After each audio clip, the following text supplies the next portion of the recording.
My brothers, my sisters, welcome back to the channel. Today we speak not just of Burkina Faso, but of Africa's awakening. If you believe in freedom, unity, and the power of our people, then make sure you subscribe. Share this story, and let the world hear Africa's voice. Because what you are about to witness is not just history, that is destiny. The night hung heavy over the quiet suburban street, an uneasy calm settling over the houses like a fragile veil. Windows flickered with the warm glow of family life, laughter echoing faintly down the narrow lanes. But in House 14, something was wrong, something the ordinary world couldn't see yet. A ticking, soft but insistent, threaded through the walls, vibrating like a heartbeat, hinting at an invisible menace. This was not a normal evening. Ibrahim Traoré arrived just as the wind picked up, carrying the scent of autumn leaves and distant smoke from a street vendor's grill. His boots crunched on gravel, the sound stark against the eerie silence of the cul-de-sac. Even in the shadow of the night, he carried the calm authority of a man accustomed to danger, a man whose life had been forged in moments where hesitation meant death. His eyes swept the surroundings with meticulous precision. Nothing should have seemed out of place. But instinct, honed through years of crisis, whispered that something was very wrong inside that house. Inside, the house was alive with the ordinary chaos of children at play. Tiny feet pounded against hardwood floors, squeals of joy erupted from bedrooms, and the scent of baked cookies lingered in the air. For the parents, tonight was just another ordinary evening, a night of warmth and safety.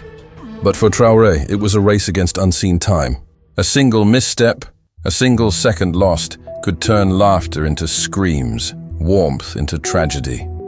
He crouched beside the garden gate, listening. The wind carried whispers, almost inaudible, a click, a subtle mechanical sound that didn't belong in a home. His hand instinctively brushed against the concealed pouch at his side, where tools for precision and survival rested. Every nerve in his body tingled. He knew this wasn't just a threat. It was a puzzle, a mystery layered with danger, and the stakes were unbearably high. The origin of the threat was unknown. No warnings had been sent, no messages intercepted. Only the faint, sinister hum behind walls that promised nothing but ruin. Ibrahim had faced bombs before, but never with innocent lives so close. Never with children who laughed without knowing the darkness creeping toward them. Each second spent outside the house was a second closer to disaster, yet entering without a plan could be fatal. The dilemma weighed on him, a moral and tactical crucible that tested courage against reason, instinct against calculation. The world around him felt suspended, as if holding its breath, waiting for him to act.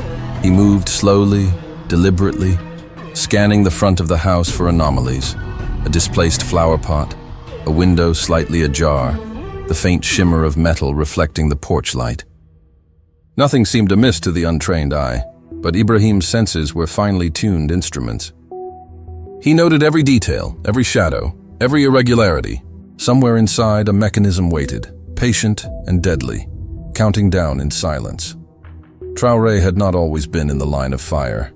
Once he had been a soldier among many, a man performing duty without grandeur, acting in the shadows. But experience had shaped him into someone else. Someone who carried the weight of lives on his shoulders with quiet resolve. Children, he knew, were the most unforgiving victims. They did not deserve fear, and they did not forgive those who allowed it. Tonight, he was both protector and strategist, tasked with the impossible. He slipped inside the house through a side door he had seen slightly ajar, careful not to disturb the ordinary scene. His eyes adjusted to the dim glow of the hallway lights. Each step was calculated. The living room seemed normal at first glance, a family settled comfortably with cushions and blankets. But Traoré's trained eyes caught the almost imperceptible vibration in the floorboards near the center of the room. A hint, a pulse of something dangerous lying beneath the familiar surface. As he moved deeper, the laughter of children became more distinct, more painfully human against the sinister backdrop. Tiny footsteps ran across rooms, shadows dancing across walls. Laughter echoing as if mocking the threat only he could sense. His mind raced through possibilities. the type of device, its potential triggers, the safest approach. The house was a labyrinth, each room a potential trap, every corner a mystery. He felt a twinge of fear, but fear was merely fuel for focus, and focus was everything. Traoré crouched in the hallway, taking stock. In one room, a boy built a tower of blocks, oblivious to the danger. In another, a girl painted, humming softly. A third child chased a dog around the kitchen, knocking over a chair that would have startled anyone else. But Traoré's gaze went beyond the chaos, seeing the invisible threat weaving through the ordinary, threading itself into the very fabric of the home. He moved forward, silent, steady, each decision a delicate balance between action and patience. Outside, night deepened. The moon peeked through clouds, casting intermittent silver light through the windows, illuminating fragments of joy and terror at once. Traoré paused, listening. The subtle ticking, mechanical, deliberate, became clearer. It was near the living room, perhaps beneath the rug, or worse, inside an object meant to appear mundane. Sweat prickled at the back of his neck, but his hands were steady. Training, instinct, and sheer will guided every move. The first challenge was clear. Isolate the device without alarming the children. Every heartbeat of the house carried the risk of detonation. Every sound, every misstep could trigger disaster. Traoré's mind became a chessboard, plotting each move, calculating risk with cold precision. Yet beneath the calculation lay humanity, the faces of the children, the warmth of the family, the stakes that made hesitation impossible. As he reached the center of the house, a shadow moved. Not a child, not a parent, something different, fleeting. A hint of sabotage, a potential accomplice, or perhaps just his mind playing tricks under pressure. He could not afford to ignore it. Every instinct screamed alert, and every decision henceforth could mean the difference between life and death. And then, a faint click echoed, almost imperceptibly, a sound that froze time itself. Traoré froze. The clock had started, the invisible, mechanical heartbeat of destruction now fully aware of his presence. Every second counted, every breath, every movement, every thought was part of a larger rhythm that only he could control. In the hall, light from a hallway lamp glinted off metal. He approached carefully, crouched, aware that one wrong step could collapse everything. His heart, steady yet alive with urgency, guided him toward the first clue of the device's location. It was as much a test of nerves as of skill, a silent duel between man and machine, with lives at stake, and in that suspended moment, the weight of the night pressed on him. The responsibility, the fear, the stakes, all converging into a single, crystal clear purpose: save the children, or face a nightmare that would haunt forever. The ticking had grown louder, sharper, more insistent, as if mocking the calm of the ordinary house. Traoré crouched behind the sofa, eyes scanning every inch of the living room. The children's laughter, once light and carefree, now reverberated like a cruel soundtrack to the danger lurking beneath the floorboards. Every second was a measure of life or death, and Traoré could feel the invisible clock pressing down on him with relentless urgency. He moved with precise care, each step measured, every shadow observed. The first clue presented itself in the form of a small metallic glint beneath a stack of cushions. Traoré reached for it, his gloved hand steady despite the adrenaline coursing through him. It was a fragment of wiring, thin, almost delicate, yet ominously deliberate. The device was hidden, camouflaged among everyday objects, the work of someone meticulous, intelligent, and unrelenting. As he examined the wires, a sound echoed from the hallway, a soft, almost childlike cough. His head snapped toward the source. One of the younger children had wandered too close to danger, oblivious to the invisible peril. Traoré froze, calculating the risk. Moving too fast could trigger the device. Moving too slow could leave the child exposed. In that instant, he made a split-second decision, dashing across the floor, scooping the boy into his arms and retreating behind the safety of a sturdy doorway. The child clutched at him, eyes wide with fear, and Traoré whispered reassurance, though he knew the words were more for himself than for the terrified boy. The house was no longer simply a home. It was a labyrinth of potential disaster. Each room held secrets, hidden threats, and traps designed to exploit distraction. Traoré moved systematically, mapping the layout in his mind, noting every anomaly. The ticking was not from one device alone. He realized with a shiver that this was a network of mechanisms, interconnected and designed to trigger in sequence. Every step required the precision of a surgeon and the nerves of a soldier. He entered the kitchen, a room that had once been a haven of warmth and daily ritual. Now it felt alien, transformed by the threat. The refrigerator hummed, the oven lay dormant, yet his trained eyes caught something out of place, a small, inconspicuous box tucked behind a row of canned goods. He approached slowly, analyzing the wiring, the screws, the faint heat emanating from the device. It was a trap of cunning design, simple yet deadly. Traoré's mind raced, calculating the safest approach. Outside, the night pressed against the windows, the wind rattling the panes like nervous fingers. Traoré sensed movement beyond the walls, a shadow flickering across the neighbor's yard, the faint crunch of gravel under cautious steps. Were these accomplices? Curious neighbors? Or just figments of his heightened awareness? He could not afford distraction. Focus was everything. The house, the children, the unseen threat. All demanded unwavering attention. He moved into the hallway, where the children's rooms lined either side. Tiny beds, scattered toys, half-finished drawings, each a symbol of innocence under siege. The ticking grew louder as he passed, resonating through the floorboards, vibrating through the walls, a mechanical heartbeat counting down toward an unknowable end point. Traoré paused outside one room, listening. A child stirred, murmuring in sleep. He needed to reach the device without waking the occupants, without setting off the carefully concealed mechanisms. As he entered the next room, he found a puzzle more intricate than he had anticipated. The device was hidden in plain sight, disguised as a toy chest, wires looping around the corners, faint red LEDs blinking in silent menace. Traoré's hands worked with surgical precision, isolating each wire, tracing the circuits, deciphering the logic behind the trap. His training merged with instinct, every motion deliberate, every decision critical. A single mistake could turn laughter into screams, joy into catastrophe.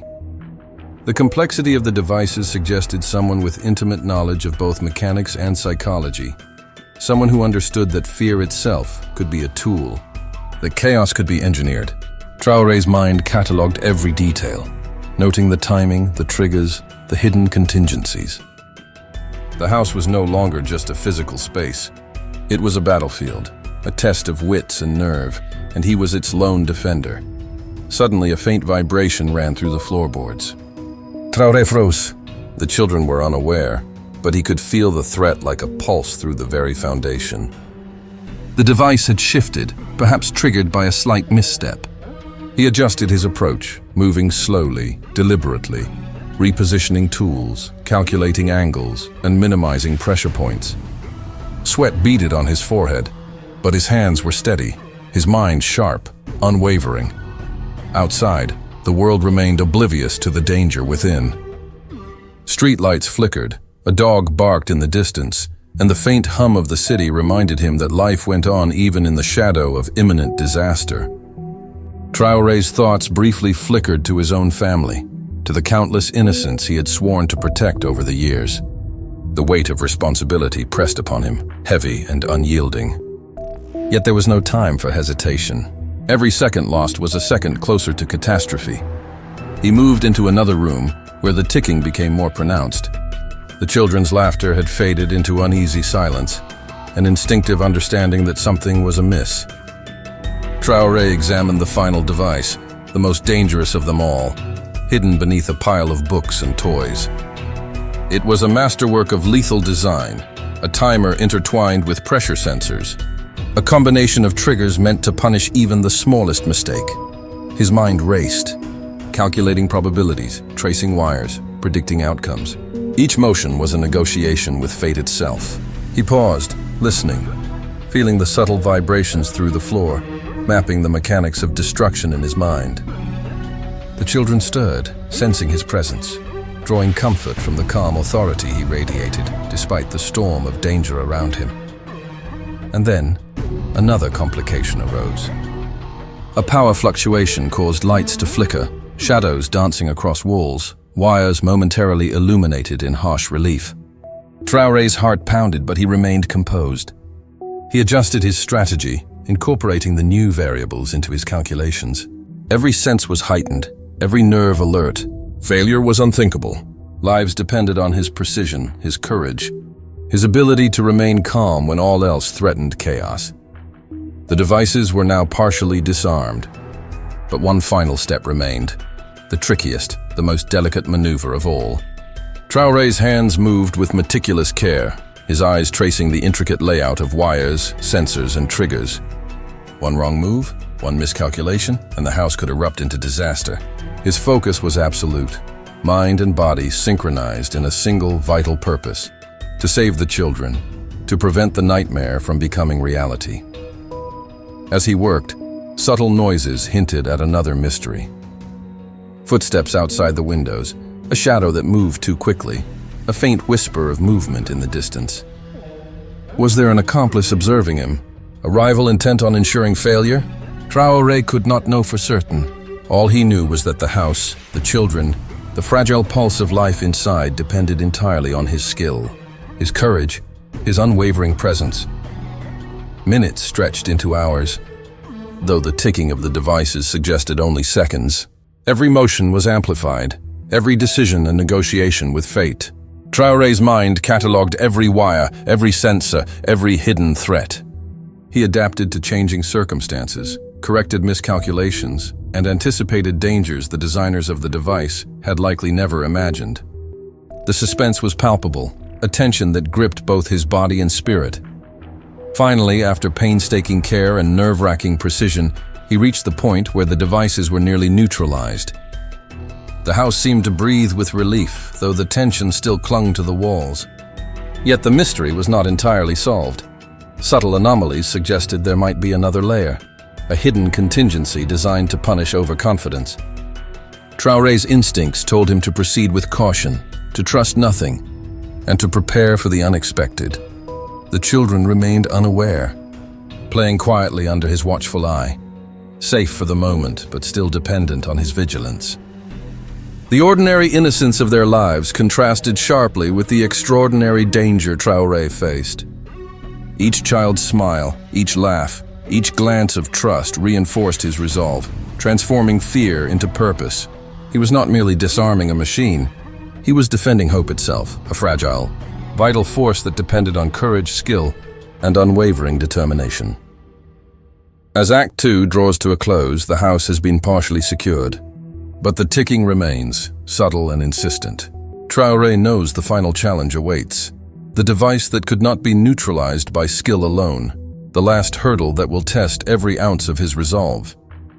The night has grown darker, the stakes higher, and the suspense unbearable. The next moments will demand the absolute height of courage, the peak of ingenuity, and a measure of calm under unimaginable pressure. And in the silence between heartbeats, Traoré prepared for what could be the most dangerous, most decisive act of his life. The final confrontation with the hidden bomb was imminent, and every second counted. The house seemed to hold its breath. Shadows clung to the corners of rooms, the faint glow of lamps flickering against walls like the heartbeat of some living entity. Every sound, a creak, a whisper, a cough, reverberated with amplified danger. Ibrahim Traoré crouched at the center of the living room, sweat sliding down his temple, hands steady despite the storm of adrenaline inside him. He had disarmed most of the devices, but one remained, the final mechanism. The one whose intricacies defied easy comprehension, the one that could unravel everything. The device was hidden beneath a seemingly innocuous toy chest, a gift from a neighbor, its bright paint and cheerful stickers, a cruel mask for the lethal technology beneath. LEDs blinked red in a rhythm that seemed to echo Traoré's own heartbeat. The timer was almost imperceptible, yet he could feel it like a pulse through the floorboards. One wrong move could detonate the entire network, turning laughter into tragedy. He crouched beside it, tools laid out like an extension of his own body. Every wire, every screw, every sensor had a purpose, a trap meticulously designed to exploit distraction or hesitation. Traoré's mind moved faster than time itself, calculating, predicting, anticipating. His fingers hovered, poised to act, each movement a negotiation with the invisible mechanical mind of the device. A faint creak from the hallway drew his attention. One of the children had wandered closer than expected, a small hand reaching toward a pile of toys that concealed the bomb. Traoré reacted instantly, sweeping the child up into his arms, holding him against his chest. The boy's eyes were wide with confusion and fear, but Traoré whispered reassurance, though the words were barely audible above the soft ticking. The child's trust anchored him, reminded him that this was no longer just a technical challenge, it was a moral crucible. He turned back to the device. Wires twisted like veins, sensors blinked intermittently, and a soft hum of pressure sensors suggested that the slightest movement could trigger catastrophe. Traoré traced the wiring with deliberate care, isolating circuits, testing connections, calculating which sequence would render it inert without activating the hidden contingencies. His mind felt like a supercomputer, analyzing probabilities, anticipating failure points, predicting traps. Minutes stretched into hours, though the ticking suggested only seconds. The children's silence added a surreal weight to the room. They were nearby, hidden yet within earshot, and their very presence heightened the stakes. Each wire he cut, each connection he severed, had to be precise, executed with absolute calm and unwavering certainty. One slip, one hesitation, and the lives of everyone inside would be lost in an instant. Suddenly, the device responded. A soft click, almost like laughter, reverberated through the chest, and the LEDs blinked faster. Traoré froze, every nerve alert, recalculating. The device was adaptive, intelligent, almost sentient in its malicious design. He adjusted his approach, isolating the new sequence, recalibrating his tools, thinking 3 moves ahead. The room became a chamber of tension, every shadow a potential threat, every second stretching impossibly long. Outside, the wind rattled the windows, carrying distant noises, a car passing, a dog barking. The faint echo of life outside the walls. Yet inside, time seemed suspended. The house had become a world unto itself, a microcosm where every heartbeat mattered, every breath was precious, and one man stood between ordinary innocence and unimaginable disaster. Traoré's eyes flicked over the device again, memorizing every wire, every sensor, every hidden component. He began the disarmament sequence. Red wire, green wire, looped around a pressure sensor carefully bypassed. His hands moved with surgical precision, guided by experience, instinct, and sheer resolve. The children stirred, sensing the tension, whispering softly among themselves, unaware that their lives rested in the balance. Traoré's focus sharpened, every motion deliberate, every decision critical. A sudden spark flashed, a misfire from a nearby sensor, and Traoré recoiled, adjusting his grip, recalculating instantly.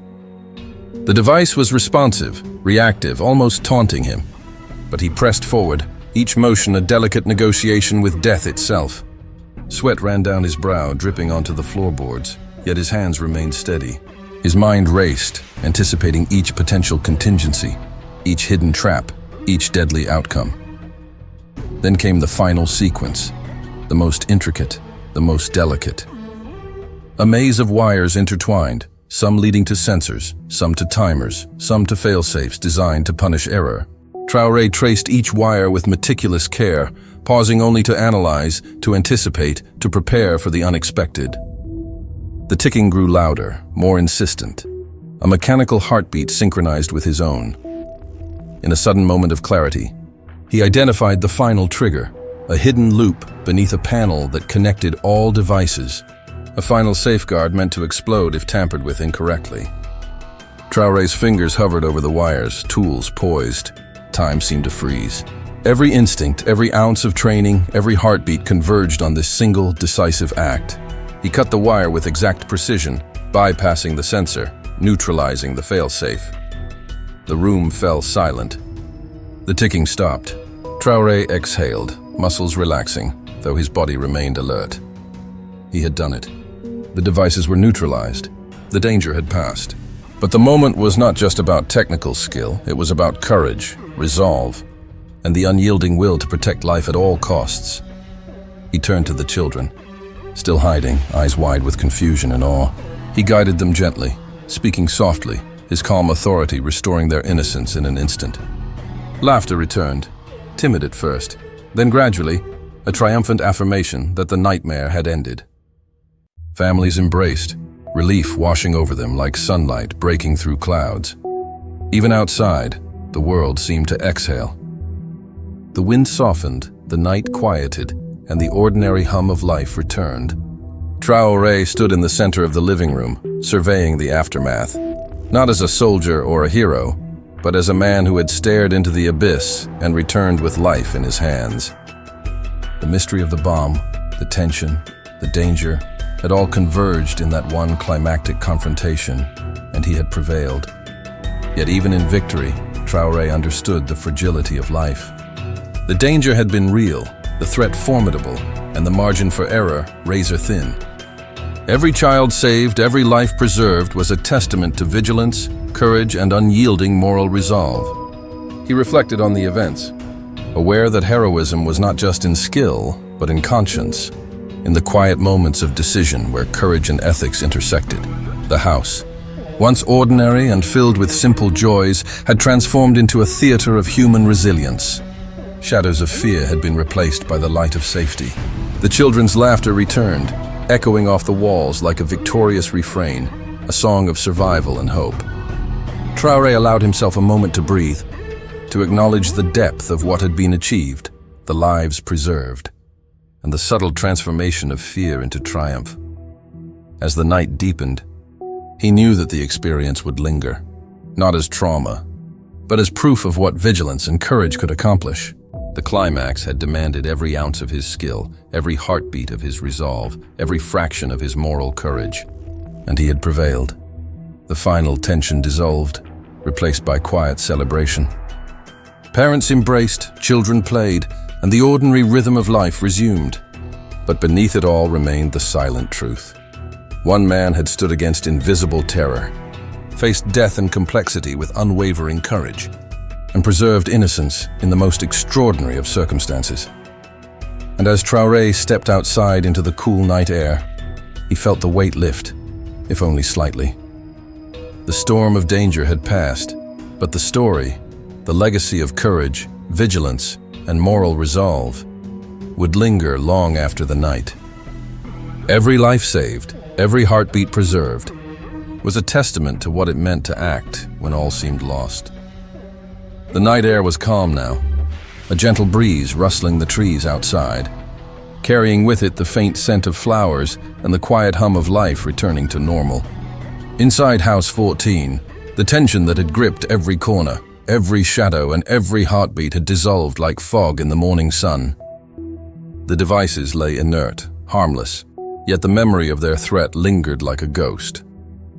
Ibrahim Traoré remained at the center of the living room, surveying the scene with a steady, measured calm. The weight of what he had accomplished pressed upon him, not as a burden, but as a profound understanding of responsibility, courage, and the fragility of life. Families emerged from hiding, one by one, their faces etched with disbelief and relief. Parents clutched their children tightly, tears streaming freely, some from terror, others from gratitude, all from a profound realization that the danger they had unknowingly faced was now behind them.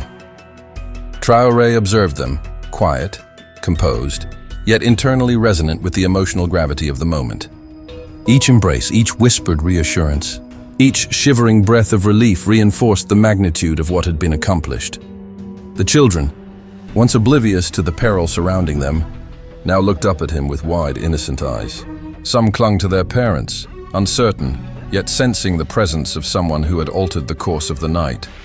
Others, emboldened by the survival, tentatively approached Traoré, their small hands reaching out in tentative trust.